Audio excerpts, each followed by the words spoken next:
Hey guys, welcome again. As you know, my name is Jonathan David, uh, for short JD, and yeah, that's what a lot of people call me these days, JD.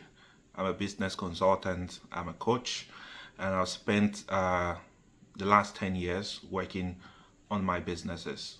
And I've also had the pleasure of helping a few businesses thrive, a few businesses succeed, a few businesses overcome one challenge or the other. And it's my pleasure to grace your timeline today again with some bit of knowledge. So, today, a couple of things I would like to address, right? There are lots of people that are interested in starting business. There are lots of people who plan to go into business. There are lots of people that are already even in business. They just jumped into it and they are facing challenges today, right? And some of the challenges some people in business currently face is because of a few things they failed to do when they were starting. So I'm going to address a couple of those today. So whether you are currently in business, you want to go through this video and say, what am I doing right? What am I doing wrong? What are those things I'm missing along the way? You want to go ahead and look at them and then go ahead and correct those. If you have intentions of going into business, you're on the verge of starting, congratulations, you're seeing this video now.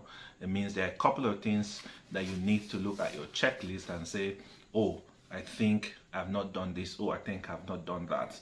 And these are the things that make for success. If you've not watched my previous video, you could just go back maybe a step backwards. You see my previous video where I discussed, I charted that discussion that success is predictable. And there are a couple of principles that when you put them in place, it makes success to be predictable for you. You are able to succeed, you are able to thrive either in life or in business. So today what I want to share with you is 10 things that you need to know before starting a business. So before you spend a dime, before you rent that shop, before you invest that huge amount of money, what do you need to know? So I'm going to share with you just 10 things you need to know before starting a business, right? So number one, do your research. Do your research. So research here, it's not, oh, I've got this idea. I think it's going to sell. I know that happens often, right? I got this idea. This idea is novel. I think if we have this product, it's going to yield a lot of money. Some people just go with that mojo, go with that motivation, start, and they flop. By the way, it happened to me as well, right? And they flop without doing the proper research. So do your research. So whatever ideas you already have, the question is, do your research. You have the idea does not mean other people do not have the idea. I don't think you are the only brilliant person on the face of the planet, right? There are many people with the same idea that you have. The question is, if you do your research, you will find out a couple of things. Okay, who else has this idea? Who else is doing something in this space? How are they performing? What's the competition like? Are they making money? What's the margin of profit they are making, right? What's the marketplace like? What's the pricing in the marketplace? What's the marketing strategy they are making use of? What's the market share? What the market share each of these companies possess? Who are the top 5 in this industry I want to go into, right? So you want to do your research. Do your research on your idea. Do your research on the market. Do your research on your proposed customer. Do your research to know what it takes in terms of budget, how much you're going to need. Do your research all round. Now, research is not going to cost you anything. Google is your friend. You could do that. Go to Instagram. You'll be able to see lots of businesses are there. Go to LinkedIn. Lots of businesses are there. Go on Facebook. Lots of businesses are there. By all means, if you are going to run a local business, go around you. Look within your city. Look within your vicinity. Who are those doing that business? Do your research. I remember when I wanted to start one of my businesses, one of the things I had to do was uh, look at companies doing that. I even go ahead and buy from these companies, right? I buy their products. So I have a product I'm bringing to the market. I'm not going to sit back and claim that I make the best product. So the question is, in what comparison, right? I buy their products. I go into their spaces. I see their ambience. I see what they are doing right. I get insight. I get inspiration from what they do. Sometimes there are certain problems that I don't even know how to solve in my proposed business that by interacting, by doing my research, by doing my legwork, what happens is I see how the competition is doing it. I have an idea. Sometimes I step in and just ask questions, ask the sales guy, what's this business like? How many people come through per day? Right? By the way, I don't just come empty handed and I'm asking those questions. I'm asking those questions with money in my hands. I'm buying the product and I'm just like, oh, what is it like? What's the revenue like? Yes, they don't have to tell me the value. But if you're telling me that okay, you're selling a product for say $5 for 10,000, and you're telling me that oh, I have 50 to 100 clients coming in every day, I already can do the math in my head. I know what the average is. I know what the summary is. So I'm looking. How do you preserve your product, for example, if it's a perishable product that needs constant power supply, and maybe in that area there's no good power supply? How do you preserve your product? So I learn, and you must do the same. Do your research. That's number one. Number two, you have to determine your audience. Who who are those people that are your primary market, right? So let's say I'm a real estate company. I'm looking to go into real estate, and the kind of properties I want to sell are those luxurious properties, right? So what it simply means is everybody on the streets of Instagram, on the streets of Facebook, on the streets of LinkedIn are not my target audience, right? So if I go and keep advertising and keep approaching the average Tom, Dick, and Harry in the streets, I'm not going to necessarily make the kind of sales I want to make. Yes, they could give me connection, but that will make it that'll make it take longer. And the question is, do I even have the staying power to stay that long in the market? So it makes more sense if I look at, okay, I'm going to be selling real estate. So the people that earn the kind of money that can buy this kind of real estate, where are they gathered? Where are they? So by identifying my target audience, I know what my market is. I know what my market is currently buying, right? What kind of properties are they currently buying? What's the in thing for them? In those properties they are buying, what kind of features do those properties have? What are they looking for? What's the latest in town? So I want to know who my audience is, who my audience is, who my target market is.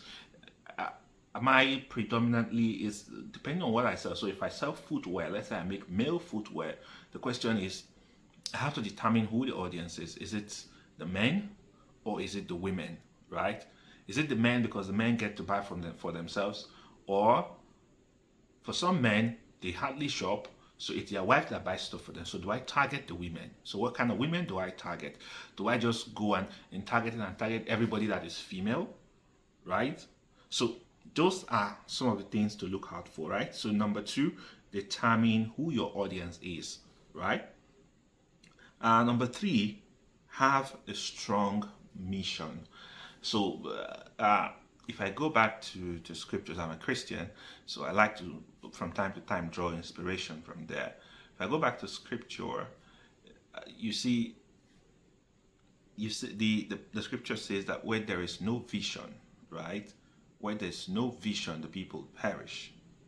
So at the end of the day, the question is, what's your mission in the marketplace? Right? What's your mission in the marketplace? What do you intend to achieve in the marketplace? What's your goal in the marketplace? Right? So the question, so if you don't have a strong enough mission, if you don't know why you're in the marketplace, if you don't know what you want to accomplish in the marketplace, then it becomes difficult for you to even communicate to the right audience, right? So it's like I arrive at the marketplace and I don't know what to buy. I arrive at the marketplace and I don't even know what I want to sell. I arrive at the marketplace, I dress up in the morning, get all glammed up, show up in the marketplace, and I don't know why I'm in the marketplace. So if you are starting a business, one of the early things you want to establish is why you are starting a business. What's your purpose? What's your goal? Do you want to solve a problem, right? Is it because you are out of cash and you just need to get some cash? Is it because you are out of work and you just need to start something? Is it short term? Is it medium term? Is it long term? Are you building something? Are you planning to build a conglomerate, right? So everybody needs to have a mission. A mission is your why.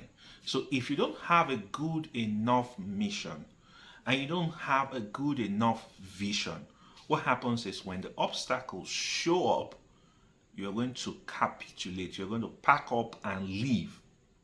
And by the way, it's no different from the businesses you see around you that have collapsed.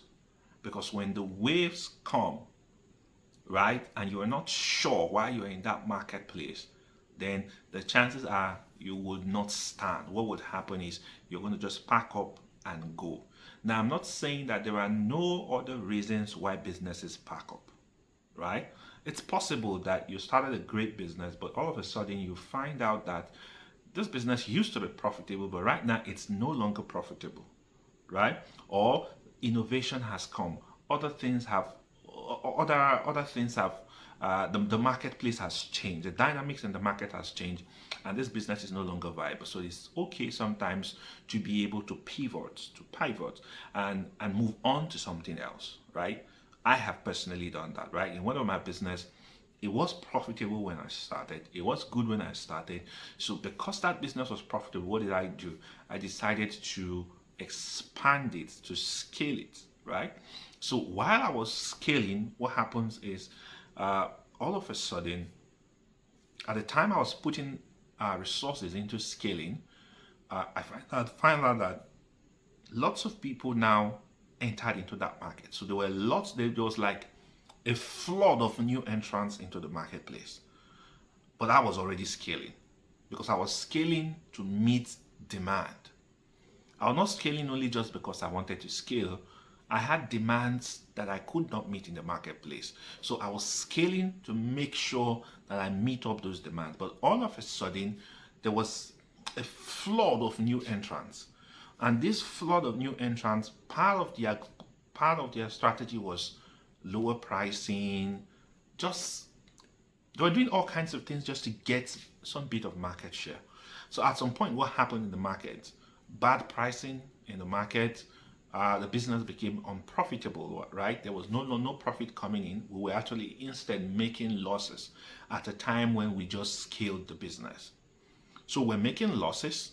Now, the question is, what do? It's either we innovate, look at other markets around us and go into those markets, or shut down the business or pivot into something else, right? We examined the market.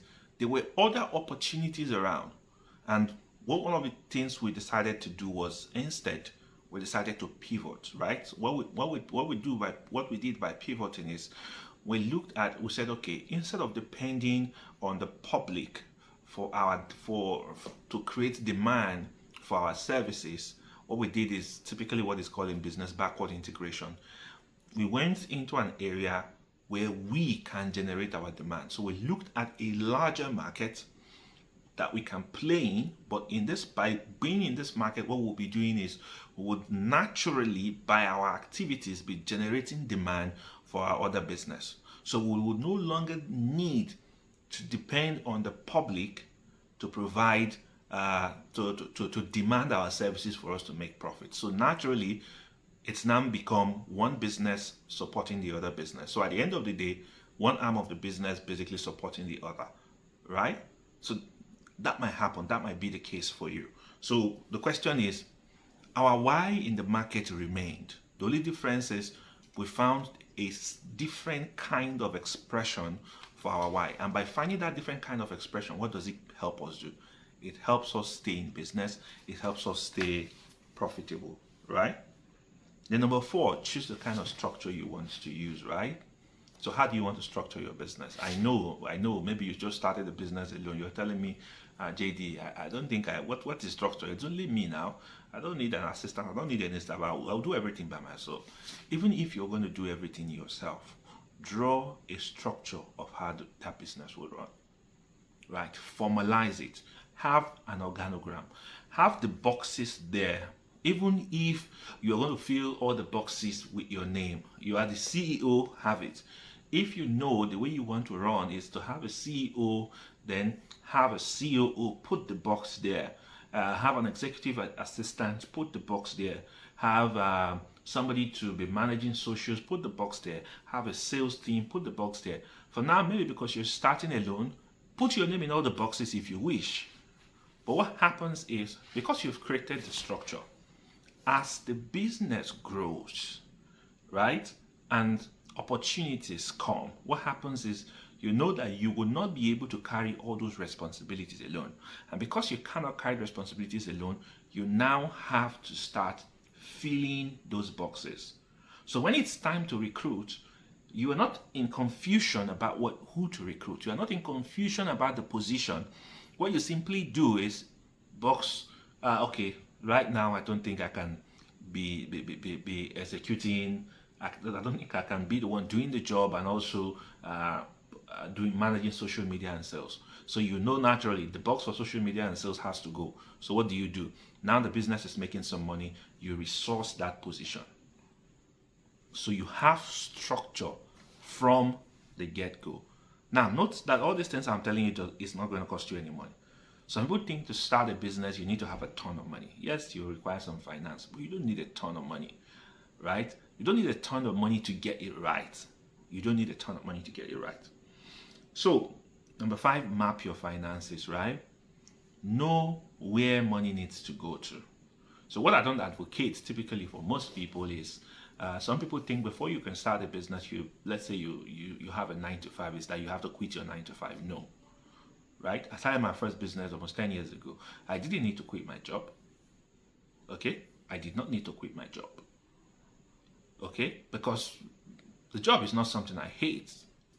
Right? The job, I see my job, I see my 9-to-5 as a gift. I see my 9-to-5 as a seed that enables me express myself in the field of entrepreneurship.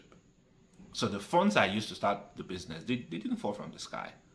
It comes from the 9-to-5. So some of you might not even have anything yet, but that 9-to-5 can be the seed that propels your entrepreneurship journey, that propels you to greatness. Some people think being an employee is a bad thing. It is not a bad thing.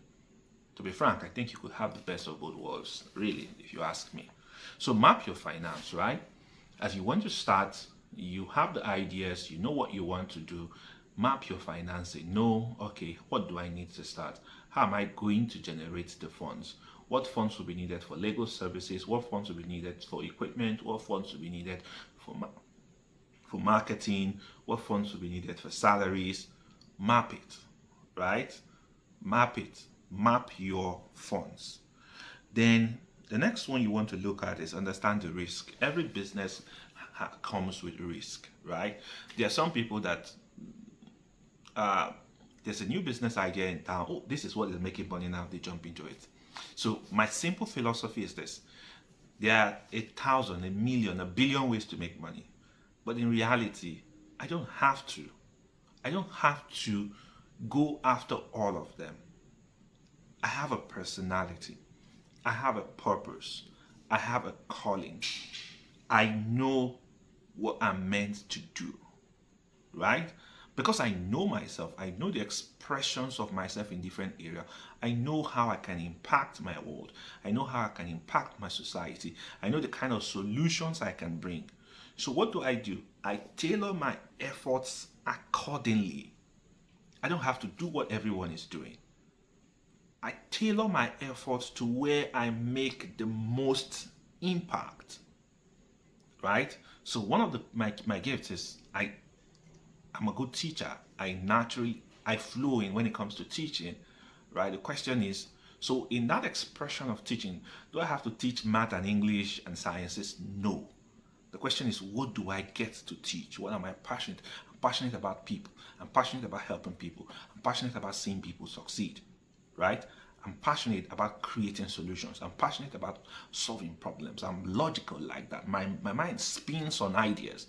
My mind spins ideas frequently. So the question is, knowing my gifts, and what do? I channel it in the direction that gives me the best.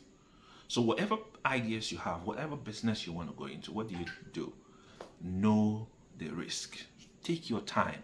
As part of your research, what is the risk? What do I stand to gain? What do I stand to lose? Right? I'll give you an example. In the business I just explained earlier that we had to pivot, what did I look at? There were still ways to make money in operating it the way it was.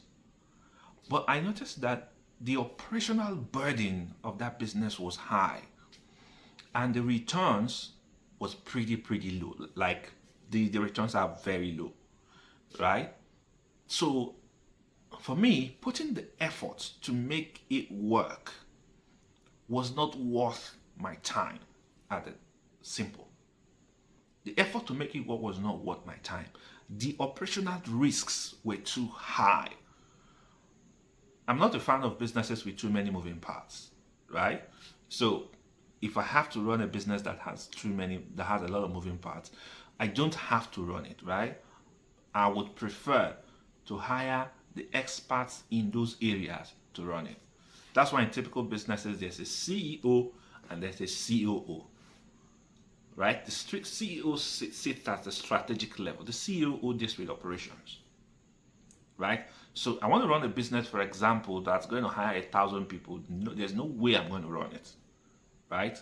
I'm going to get a capable COO who is skilled and gifted in that area to manage it. I know I'm great with the strategy, I'm great with the idea, I'm great with making things work, I'm great with solutions. But I'm not the greatest person with day-to-day operations. It's not my thing, right? To manage everyday operations. That's because as a person, I understand that I'm very dynamic, right? I'm not static, I'm very dynamic. So by the time I have to do one thing as a routine constantly over a very long period of time, it starts to bore me, right? It starts to bore me. So I prefer to live in my head. I prefer to live with ideas. I prefer I like birthing things. I like bringing things from thin air and bringing them to fruition. That's me. So that understanding will help you know what risk you're capable of taking. So knowing your finances, you know the risk you can take, right? You know the risk you can take, you know the kind of businesses you can go into. So if you understand the risk, you can also take steps to mitigate them. So for example, if I'm going to go into a business with very high risk of, say, let's say I'm going to go into the transportation business, there's going to be high risk of accidents, there's going to be high risk of injuries, there's going to be high risk of, let's say I'm doing logistics and parcel delivery as part of it, there's going to be very high chances of losing passengers' products. So what do I do? Because of the risk level, what it means is it's a no-brainer if I don't have insurance, right? So from the get-go, I should have insurance so that should these things come up, right, I have cover for them, right? So these are the things to do. So not that I choose to probably use all my life savings, right, to go and say, okay, I want to move fresh tomato from the northernmost part of Nigeria down to the south, and it's going to come by road. And knowing that there are cases of insecurity, knowing that vehicles could get damaged on the way, and it's a perishable good. So all of a sudden, just an unfortunate incident can rid me of my entire life savings. So am I willing to take that risk? The answer is no. So I shouldn't even go there, right? Then put together a business plan. So you see from step 1, right, that I've given you up to step 6, it's all about gathering information. So the first step in your business is not designing a logo. The first step in your business is not announcing it online. The first step in your business is not buying equipment. The first step in your business is not renting the shop, renting the office space, renting real estate.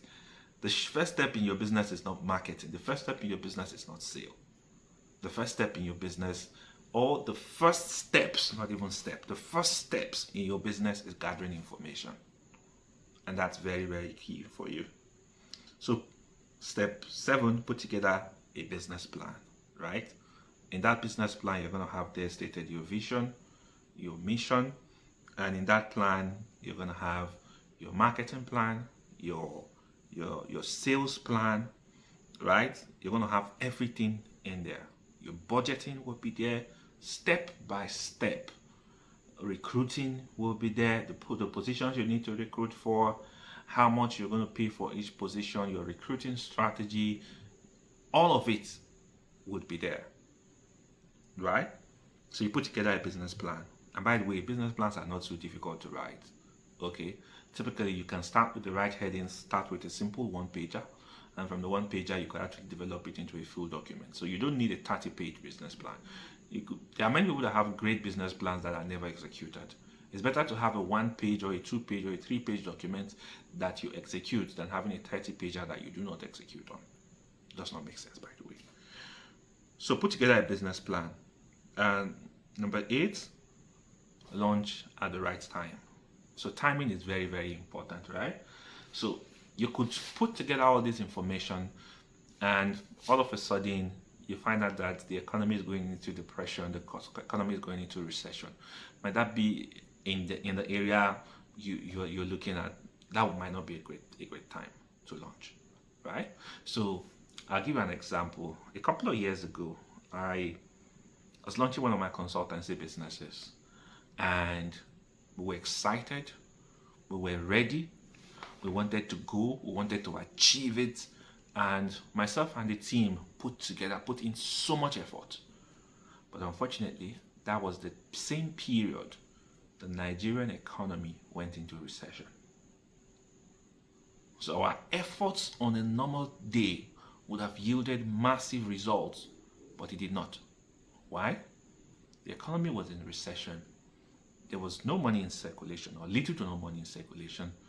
Efforts fantastic, money we put in enough, but guess what? We couldn't get the results we wanted. And sometimes that can be really, really discouraging. So it's also important that you know the times, you understand the seasons, so that you launch at the right time, because you want everything to be, it's like you want to set sail, right? If you want to set sail, what do you need to sail, right? If obviously if you're using the ships that were used in the past where you needed air. So when you want to set sail, one of the things that you look out for is the wind, the direction of the wind, the amount of wind you have. Because you need the winds in your sail when you start, so that you launch out and you gain mileage as soon as you launch out. So you don't want to launch out and go down instead. You want to launch out and go up. Okay, so timing is very important. Then number 9, you cannot overemphasize this. Look for a mentor or an advisor.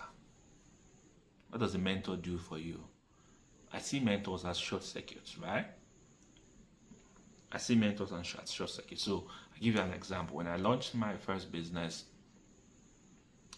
I believe I was sharp. I believe I knew what I was doing, but I fell flat on my face. And why did I fall flat on my face? Very simple. I had the funds. I had a business idea. That was the end. Nothing more. I do call myself that. Then I told myself I was an illiterate in business. I had no mentor. I had no guide. I simply just went in. And I practically almost lost everything there. I practically almost lost every time I put in there. In short, bottom line, I never made any profits from that. I never collected any profits from that business. That's just to tell you how bad it was. And that's not good enough. So you need guidance. You need mentorship. Sometimes people don't understand why they need to pay for a course, why they need to pay for coaching, why they need to pay for mentorship. They believe they know until they get burnt. Bottom line, you don't need to get burnt before you do the right thing, right? So for example, one of the things I offer is coaching. I offer coaching, I offer mentorship, and even if you cannot afford that, you could get some of my online courses, self-paced courses, or the one with coaching. If you can get to the one with self-paced courses, by the time you go through it, go through the step-by-step process I break on how you can start and run an effective business. Use the templates that I've provided that you could use to curate the right ideas, to write a great business plan, to write a great marketing strategy, to get your first 10 clients.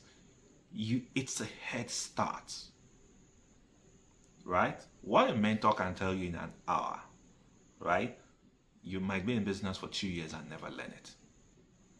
So don't look down on that, right? Then lastly, bring in the professionals. So if you're starting a business, you want to start on good footing, right? You don't want to start a business where everybody in the business is a rookie. No. That's why you see for startups that have been able to raise very good financing, one of the things they do is you see they go after established hands. So most likely they want to poach a CEO from another company, poach a CEO from another company. So before you know, because the makeup of that board is going to drive the direction of the new business. So what that does is by bringing in experience, they jumpstart the business. They leap over lots of failures and over lots of obstacles that they could have encountered in that process. So one of the things you want to do is bring in the professionals. Don't think you can do everything by yourself. So that's why effective planning is important. Effective strategizing is important. Getting the right help, getting the right hands is very important. Getting that mentor is important. So I know this is a very long video, but I hope that this adds value to you. I hope that this gives you an insight into what it means to start a business, into what you need to do to get started. It might look Herculean, right? But let me tell you, it's not as difficult as it seems if you do the right thing. And just in case you think, I want to get into business because my 9 to 5 drains me and I want to rest. Let me tell you, your 9 to 5, you probably work 8 hours a day, Mondays to Fridays. When you become an entrepreneur, right, you're going to be working 7 days a week, almost non-stop. Even while you are sleeping, your brain is thinking. So it might be a bit tough, but as you grow, 1 year, 2 years, 3 years, those hard work begin to pay off. And when they pay off, I tell you, they pay off handsomely. They pay you for all the troubles, actually. So yes, I hope that this adds value to you. Thank you for giving me your time. Okay.